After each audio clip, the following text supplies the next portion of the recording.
Hello guys, Wikipedia channel पर आपका स्वागत है। मैं विपुल जैन। आज आपको बताने जा रहा हूँ क्लास 10th मैथमेटिक्स में इम्पोर्टेंट क्वेश्चन। ये वीडियो उन बच्चों के लिए है जो बच्चे बहुत घबरा रहे हैं कि मेरी तैयारी बिल्कुल भी नहीं है, मेरे नंबर नहीं कैसे आएंगे। तो ये वीडियो मैं उनके लिए दे रहा हूँ। वैसे जिन बच्चों की तैयारी है उनको मेरी शुभकामनाएं हैं। विकिपीडिया क्लासेस की तरफ से आप सभी बच्चों को शुभकामनाएं कि आप अपने एग्ज़ाम में, अपने परीक्षा में अच्छे नंबर लाएं और अच्छे से पास हों। लेकिन ये वीडियो उन बच्चों के लिए है जिन बच्चों को बहुत डर लग रहा है।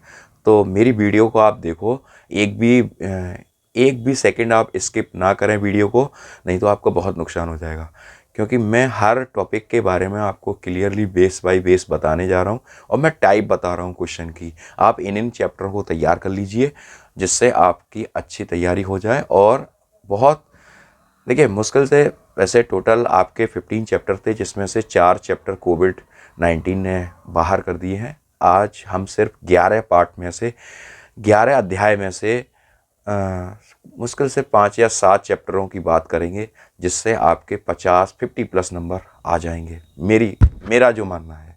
ठीक है, चलिए वीडियो को स्टार्ट करते हैं और वीडियो को बिल्कुल भी स्किप ना करें आप।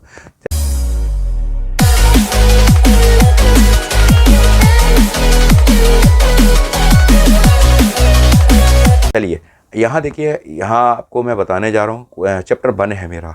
चैप्टर 1 है आपका वास्तविक संख्या। वास्तविक संख्या में आपके 3 टॉपिक हैं। एक है मासा लासा, एक है अपरिमेय संख्या, ठीक है, और एक है शांत निरूपण। जिसमें से आपको सिर्फ एक है यूक्लिड विभाजन एल्गोरिथम, पहला टॉपिक है, आप नोट कर लीजिए। पहला टॉपिक है यूक्लिड विभाजन एल्गोरिथम, दूसरा है मासा लासा और तीसरा है अपरिमेय संख्या। जिसमें से आपको सबसे ज़्यादा मोस्ट इंपोर्टेंट टॉपिक है अपरिमेय संख्या। ठीक है, √5 एक अपरिमेय संख्या है, 2 + √3 अपरिमेय संख्या है, 5 - √3 एक अपरिमेय संख्या। इस तरह की कई एक अपरिमेय संख्याओं के क्वेश्चन है। तो 100%, 101%। फिर मत कहना कि ये नहीं बताया था सर ने। ये क्वेश्चन इंपॉर्टेंट है, ये आप कर लीजिए। 2 नंबर का एक क्वेश्चन है, आप नंबर को काउंटिंग कर लेना कितने नंबर आपके मैं बनाने जा रहा हूँ।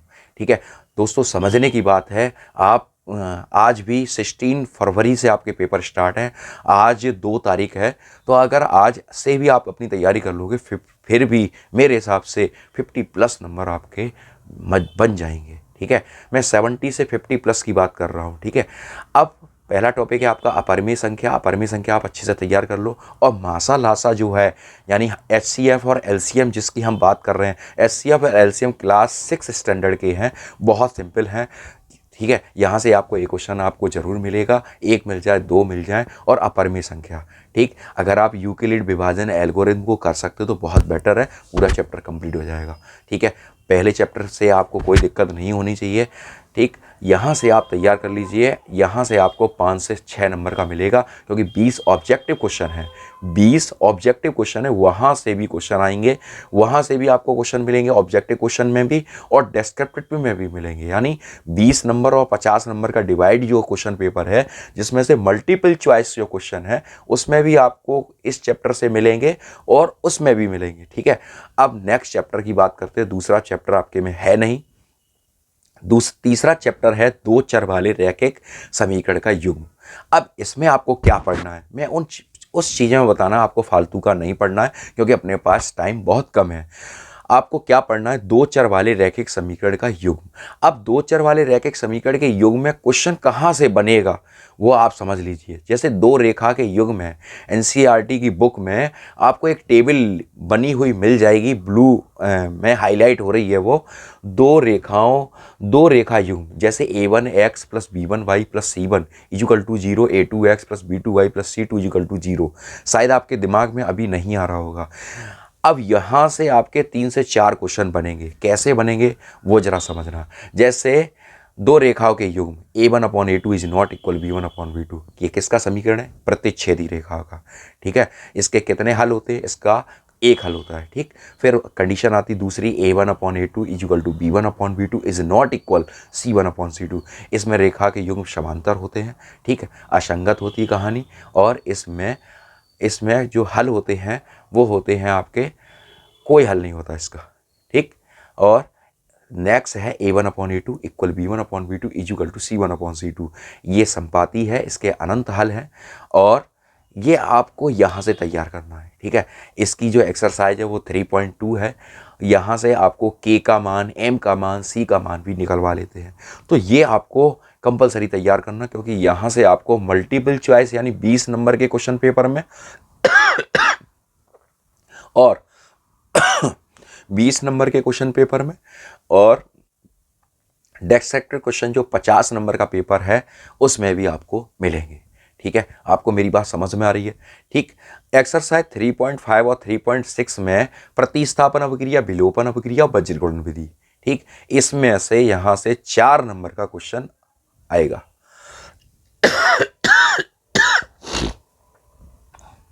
ठीक है, मेरी बात समझ गए? आपको क्या तैयार करना है? पहले चैप्टर में मैंने आपको बता दिया अपरिमेय संख्या, माशाल आशा और यूक्लिड विभाजन एल्गोरिथम। ठीक, अपरिमेय संख्या आपको करना है, माशाल आशा आपको करना है, यूक्लिड नहीं कर पाते कोई बात नहीं। ठीक, अब इसके बाद तीसरे चैप्टर में मैंने आपको बताया, दूसरा चैप्टर कोविड से बाहर है, 2 चर वाले रैखिक समीकरण का युग। तो 2 चर वाले रैखिक समीकरण मैंने आपको बता दिया। रेखा युग्म के सवाल आपको 100% करना है, यहां से क्वेश्चन 101% बनेगा। आप फिर मत कहना कि सर ने नहीं बताया था। ठीक है, और एक्सरसाइज 3.2, 3.5, 3.6 यहाँ से प्रतिस्थापन अभिक्रिया, विलोपन अभिक्रिया और वज्रगुणन प्रतिस्थापन विधि, अभिक्रिया बोल रहा हूँ सॉरी, प्रतिस्थापन विधि, विलोपन विधि और वज्रगुणन विधि। यहाँ से ये 3 विधियाँ हैं और तीनों विधियों से एक्स वाई के मान को निकाला जाता है। मेरी बात को समझ रहे हो आप? नेक्स्ट चैप्टर है हमारा द्विघात समीकरण, क्वाड्रिक इक्वेशन। क्वाड्रिक इक्वेशन में सबसे पहला टॉपिक है आपका पूर्ण वर्ग विधि द्वारा, तथा पहला टॉपिक है आपका क्वाड्रिक इक्वेशन में द्विघात समीकरण को पहचानो। 4.1 एक्सरसाइज में द्विघात समीकरण के आपको सामने इक्वेशन दे दी जाएगी। जिस द्विघात समीकरण होता है जिसकी घात 2 हो उसे द्विघात कहते हैं। ठीक है, अब आपको इसमें सबसे पहले एक टॉपिक, एक एक्सरसाइज है 4.1, उसमें से क्वेश्चन नंबर 1 से लेके 8 तक के जो क्वेश्चन है उसमें सिर्फ ये दिया है कि आपको कितने क्वेश्चन, इसमें कौन कौन से क्वेश्चन, कौन कौन से समीकरण, कौन कौन से इक्वेशन कैसे है, द्विघात है, यानी उन पर घात मैक्सिमम पावर जो 2 है। ठीक है, ये पहचानना है। तो बहुत सिंपल है, सिर्फ आपको 1 से लेकर 8 तक के प्रश्नों को करना है। उसके बाद सेकंड टॉपिक है हमारा पूर्ण वर्ग विधि द्वारा द्विघात समीकरण को हल करना, दूसरा टॉपिक है। ठीक है, ये आप करना है। तीसरा टॉपिक आपको विविक्तर निकालना है, यानी द्विघात समीकरण का जो सूत्र है श्री धराचार्य जी द्वारा द्विघात समीकरण का हल करना, धराचार्य जी के सूत्र द्वारा द्विघात समीकरण को हल करना। अगर ये एक क्वेश्चन इसमें से आएगा जिसमें धराचार्य जी का जो फॉर्मूला है x equal to -b plus minus root B square minus 4ac upon 2a, ये फॉर्म है। तो ये इसमें से आपको ये क्वेश्चन करना ही करना है। इसमें से विविक्तर आपसे पूछा जाएगा, विविक्तर में b square minus 4ac equal to 0 से k का मान निकलवाते हैं, तो ये आप जरूर कर लें। अच्छा, इसमें जो टॉपिक है 20, अच्छा एक कंडीशन और है द्विघात समीकरण की, वहाँ से एक क्वेश्चन जरूर बनेगा। आपके सामने एक कंडीशन दे दी जाएगी कि इसके समीकरण के मूल वास्तविक है, काल्पनिक है या वास्तविक है या समान है। तो मैं आपके सामने कंडीशन बता दे रहा हूँ। वास्तविक की क्या होती है? b square minus 4ac greater than 0, b square minus 4ac greater than 0। Greater than 0 का मतलब होता है वह मान 0 से बड़ा है। इसमें के क्वेश्चन आपको 100% मिलेंगे। आप मेरी वीडियो को देख लेना और क्वेश्चन पेपर जब आए तब देख लेना कि सर ने बोला था कि नहीं बोला था। ठीक है, कमेंट जरूर डाल देना, क्योंकि देखो मैं इंपॉर्टेंट टॉपिक बता रहा हूँ आपके लिए, ये वीडियो है। तो अगर वीडियो बाकी में आपके लिए इम्पोर्टेंट लगती है, आपको इसमें से जो मेरी बात आपको समझ में आ रही है, तो प्लीज़ वीडियो पर लाइक कर देना, शेयर कर देना, कमेंट कर देना। ठीक है, नेक्स्ट टॉपिक है हमारा, देखिए b square minus 4ac greater than 0, ये मूल वास्तविक है। b square minus 4ac less than 0, अगर b स्क्वायर माइनस 4ac का मान ऋणात्मक आता है यानी 0 से छोटा आता है तो काल्पनिक है मूल, और b स्क्वायर माइनस 4ac बराबर 0 हो जाए तो मूल समान है। अब इसके बाद छठवां पार्ट है, वो नहीं करना आप, क्योंकि वो थोड़ा सा मेरे को, मैंने कई बच्चों को देखा है समझ में नहीं आता। चैप्टर 7 आप पूरा कर लेना, निर्देशांक ज्यामिति। अब निर्देशांक ज्यामिति में मैं वैसे पूरा कह रहा हूँ, अगर आपको पूरा वह भी ना लगे कि हम इसको नहीं कर सकते तो आप इन क्वेश्चनों को लगा लो। जैसे आपके बीच की दूरी का एक क्वेश्चन है, बीच की दूरी का फॉर्मूला क्या होता है, √x2 - x1 का whole square plus y2 - y1 का होल स्क्वायर। ठीक है, एक क्वेश्चन सररेख का आएगा, सररेख होने का प्रतिबंध, सररेख होने के प्रतिबंध का फॉर्मूला क्या होता है, x1 y2 - y3 plus y2 plus x2 y3 - y1 plus x3 y1 - y2 equal to 0। ये सररेख होने के प्रतिबंध का फॉर्मूला है। यहां से आप एक क्वेश्चन को तैयार कर लीजिए। अच्छा, सररेख हो गया। अब त्रिभुज का क्षेत्रफल, और एक क्वेश्चन आपके सामने आयत, 4 कोऑर्डिनेट दे दिए जाएंगे, 4 निर्देशांक दे दिए जाएंगे, उनमें से आपको ये बताना है कि ये निर्देशांक किसके हैं। ठीक है, तो पूरा चैप्टर इंपॉर्टेंट है, निर्देशांक ज्यामिति का आपको चैप्टर तैयार करना है। ठीक है, 8 आपको करना है त्रिकोणमिति का परिचय।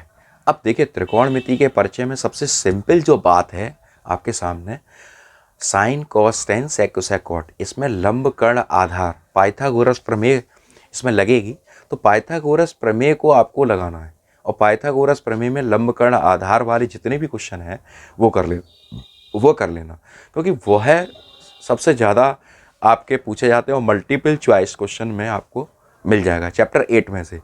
ठीक है, सिंपल कर लेना जिससे आपको कोई दिक्कत ना हो। Sine cos tan sec cosec cot, लंब कर्ण आधार, जो लंब बट्टे कर्ण, आधार बट्टे कर्ण, ठीक है, कर्ण बट्टे आधार, इस तरह की फॉर्म के जो क्वेश्चन है वो सारे आप कर लेना जो सिंपल लगे, क्योंकि मल्टीपल चॉइस क्वेश्चन में आप को वह क्वेश्चन मिलेंगे ट्रिग्नोमेट्री के अनुप्रयोग वाले। ठीक है, त्रिकोणमिति के परिचय वाले, इंट्रोडक्शन ट्रिग्नोमेट्री। ठीक, और अनुप्रयोग के अगर सवाल नहीं आते तो आप मत करना। ठीक है, और नेक्स्ट जो चैप्टर है वो आपका 11 है, और चैप्टर 11 है रचनाएं जो है, वृत्त के बाहर है, समरूप त्रिभुज है जिसमें पटरी प्रकार, अगर वह आ जाए वहाँ से 3 क्वेश्चन है। अगर कोई वृत्त के बाहर कोई बिंदु रखा है तो स्पर्शी की रेखा खींचिए, समरूप त्रिभुज बनाइए, इतने गुना है, 3 क्वेश्चन है, उसमें से एक क्वेश्चन आपको सामने जरूर आएगा। ठीक है, और ये सारे क्वेश्चन जो मैं आपको बता रहा हूँ 6 नंबर में क्वेश्चन है। ठीक है, अगर आपको कहीं प्रॉब्लम आती है तो कमेंट सेक्शन में आप कमेंट ज़रूर डाल देना, मैं उसकी वीडियो आपके लिए दे दूंगा। वैसे कई एक चैनल पे वीडियो है, आप उसमें से देखो अगर प्लेलिस्ट में जाके, तो आपकी बहुत हेल्प हो सकती है। अच्छा, नेक्स्ट टॉपिक है हमारा वृत्त संबंधी क्षेत्रफल, चैप्टर 12। एक क्वेश्चन आप लिख लीजिए, 100% आएगा, त्रिज्या खंड का क्षेत्रफल πr² थीटा बट्टे 360, ये इसका फॉर्मूला है। एक त्रिज्या खंड का क्षेत्रफल, एक क्वेश्चन त्रिज्या खंड के क्षेत्रफल का आप तैयार कर लीजिए। इसमें कुछ नहीं करना, एक r और एक थीटा, 2 चीज़ चाहिए, वैल्यू रख दीजिए, आंसर आ जाएगा। फिर एक है दीर्घ वृत्तखंड का क्षेत्रफल और लघु वृत्तखंड का क्षेत्रफल। दीर्घ वृत्तखंड का क्षेत्रफल और दीर्घ और लघु वृत्तखंड के क्षेत्रफल में शायद आपको टिपिकल लगे, लेकिन आप त्रिज्या खंड का क्षेत्रफल और दीर्घ त्रिज्या खंड का क्षेत्रफल, ये 2 क्वेश्चन आप जरूर तैयार कर लें, जो भी क्वेश्चन आपके एनसीईआरटी में दिए हैं। अच्छा, एक बात और मैं आपको बताने जा रहा हूँ, एनसीईआरटी क्वेश्चन जो बुक है, आपकी क्वेश्चन बुक है, उसमें जितने भी एग्जाम्पल दिए हैं उन पर विशेष फोकस करना, क्योंकि क्वेश्चन मैं हर बार देख रहा हूँ कि मोस्टली एग्जाम्पल ज़्यादा दे रहे हैं बोर्ड पेपर वाले। ठीक है, तो माध्यमिक शिक्षा परिषद से ज़्यादातर मोस्टली 12th में भी और 10th में भी एग्जाम्पल का समावेश ज़्यादा है। तो मेरा मानना है कि आप एग्जाम्पल को अवश्य देख लें, जिससे आपके क्वेश्चन अच्छे से अच्छे हो जाए। अच्छा, नेक्स्ट टॉपिक है हमारा चैप्टर 13, पृष्ठीय क्षेत्रफल और आयतन। ये शायद पूरा चैप्टर आपका बेलन, मतलब पूरा चैप्टर फॉर्मूले पे डिपेंड है। ठीक, तो यहाँ से शायद आपके बस अगर हो सकता है तो आप ऐसे क्वेश्चन को आप बनाना जिसमें 2 आकृतियाँ बनी हो। जैसे एक बेलन है, बेलन के ऊपर एक शंकु लगा है। ठीक है, एक नीचे अर्धगोला है, अर्धगोले के ऊपर एक शंकु रखा है, या एक अर्धगोला है, अर्धगोले के ऊपर एक बेलन रखा है, बेलन के ऊपर शंकु रखा है। इस तरह के कंबाइंड क्वेश्चन अगर आप करें तो उसमें से आपको मिल सकता है, अगर नहीं भी करते तो कोई दिक्कत नहीं है। और लास्ट है सांख्यिकी। सांख्यिकी में माध्य मध्यिका बहुलक, जिसमें से आपको सबसे ज़्यादा फोकस करना है मध्यिका पर। ठीक है, मध्यिका का क्वेश्चन सबसे ज़्यादा पूछा जाता है। तो मैं आपको बता दे रहा हूँ, सबसे पहला चैप्टर आपको मैं आप दोबारा से आपको बता दूँ कि वास्तविक संख्या चैप्टर 1 में से आपको सबसे ज़्यादा करना है, 2 में से करना है, 3 में से करना है, ठीक है। 3 में के बाद आपको लास्ट 7 चैप्टर करना है तैयार, ठीक है। मैंने ट्रिग्नोमेट्री नहीं बता रहा हूँ, ट्रिग्नोमेट्री बच्चों को फॉर्मूले नहीं याद हो पाते, कोई बात नहीं। तो मैंने पहला आप तैयार करना, तीसरा तैयार करना, चौथा तैयार करना, चौथे के बाद आप 7वां तैयार करना, निर्देशांक ज्यामिति, ठीक है। और 7वें के बाद आप तैयार करना रचना वाला, पटरी प्रकार वाला, ठीक है। और उसके बाद, क्योंकि समय अपने पास कम है, मैं उसी हिसाब से आपको बता रहा हूँ। और त्रिज्या खंड का चैप्टर 12 में से त्रिज्या खंड का क्षेत्रफल और दीर्घ त्रिज्या खंड का क्षेत्रफल, लघु वृत्तखंड का क्षेत्रफल और दीर्घ वृत्तखंड का क्षेत्रफल, इसमें से आप 2 तो कर ही लेना। 2 टाइप के क्वेश्चन, जिसमें से त्रिज्या खंड पूछा जाए, दीर्घ त्रिज्या खंड पूछा जाए, वृत्तखंड पूछा जाए, लघु वृत्त, तो इसमें से 2 आप कर लेना। 2 बड़े हैं, 2 छोटे हैं। अगर लॉन्ग में आएगा तो दीर्घ वृत्तखंड का क्षेत्रफल का क्वेश्चन पूछा जाएगा, शॉर्ट में आएगा तो त्रिज्या खंड का क्षेत्रफल पूछा जाएगा, ये आपके ऊपर डिपेंड करता है। फिर उसके बाद शंकु के आयतन में शंकु के क्वेश्चन, जो शंकु का आयतन और वक्र क्षेत्रफल जो चैप्टर है अपना, पृष्ठीय क्षेत्रफल और आयतन, तो उसमें से आपको पृष्ठीय क्षेत्रफल और आयतन का जो क्वेश्चन पेपर है उसमें से कंबाइंड जो आकृतियां हैं, ठीक है। एक बात और बता दूं मैं, कोई चीज़ भरी जा रही है, कोई चीज़ भरी जा रही है तो वो आयतन है, और कोई चीज़ लपेटी जा रही है वस्तु पर तो वो वक्रपृष्ठ है, ठीक है। इतना ध्यान रखना। और एग्जाम्पल पर विशेष ध्यान देना है, एग्जाम्पल आपको करने हैं। और लास्ट है आपका टॉपिक सांख्यिकी, माध्य, मध्यिका और बहुलक, तीनों लगाने हैं, लेकिन सबसे ज़्यादा फोकस आपको मध्यिका पर करना है, ठीक। आज के लिए बस इतना ही, कल फिर आपसे बात करेंगे हम, ठीक है, इन्हीं टॉपिक पर। और इसमें अगर कोई प्रॉब्लम आपकी आती है तो प्लीज़ कमेंट सेक्शन में अपनी प्रॉब्लम को ज़रूर शेयर करें, जिससे हम आपके लिए अगली वीडियो बना सकें, ठीक है। देखते रहिए विकिपीडिया चैनल। जय जिनेंद्र, जय हिंद, जय भारत। आपका दिन